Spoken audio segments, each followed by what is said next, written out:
guys. Ngayong araw, ang content muna natin ay patungkol sa pag-aaral ng mga bata kasi pinapagawa tayo ng project ng mga anak natin tsaka ng pamangkin ko. So gagawa tayo ng diorama. Ito na yung mga materyales, nakakalat na. Yan. Nakagawa na rin tayo ng isang box. Yung pinaka ito. Yan. Yan. Babalutan natin ng background. Kasi patungkol sa signatures yung pinapagawa ng teacher nila. So yun ang gagawin natin. So ano bang hinihintay natin? Simulan natin, huwag natin patagalin. Let's go! So yun guys, kanina gumawa na ako ng box to. Galing yan sa Balikbayan box. Tapos binutan ko ng kartulina na pink para sa background niya, sa balot niya. Yan. Madali lang yan guys, basta marunong ko sumukat, gumupit. Yan, karton lang yan. Yan. Gusto karton lang din, pinaislan ko siya para tipid sa ilalagay nating mga materyales. Nga pala, ang gagamitin natin na buhangin ay ito, breadcrumbs, kasi white sand, wala tayong makita ng white sand, pangit naman yung buhangin. Kasi ito, background ng dagat, kasi diorama na tungkol sa yaman dagat ang gagawin natin. So ito, ikakabit natin yan. So yun guys, ito nga pala yung naman nating buhangin, yung white sand ito. Breadcrumbs yan, breadcrumbs yan. Wala pa? Hindi, okay na. Ng breadcrumbs. Kasi wala tayong makuha ng white sand sa Maynila. Pangit naman pagbuhangin kasi parang madumitignan. Kaya ginamit natin buhangin yung breadcrumbs. Yan. Tuloy natin yung gawa guys.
So ito na yung mga species ng character na gagawin natin. Ilalagay dyan. Ito, whale shark, yung butanding. Dolphin. Lobster. Sea snake. Octopus tsaka starfish. At tsaka black molly stripe. Yan. Ilalagay natin dyan. Tapos gumawa na rin tayo ng mga seagrass. Yan, seagrasses. Ilalagay na natin dyan. So tara, gupitin na natin to. Gupitin natin.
So guys, finally tapos nang gawin ng ating diorama ng aking pamangkin at ng aking anak.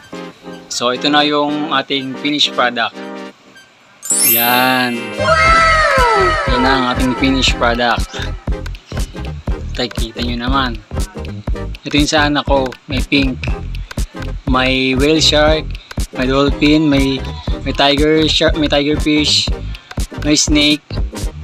May octopus. May starfish. May lobster. Ito naman may orca, may angelfish, mayroong clownfish, may pawikan, yung sea turtle, may pearl, may crab, at may starfish. So ayan, natapos na natin guys ang ating diorama, ocean creatures o yaman dagat. So guys, hanggang dyan na lang muna ang ating vlog para sa araw na ito. Kung hindi ka pa nakasubscribe sa ating Munti at Humble channel, mag-subscribe na para palagi kang updated sa ating mga bago at susunod pa mga videos.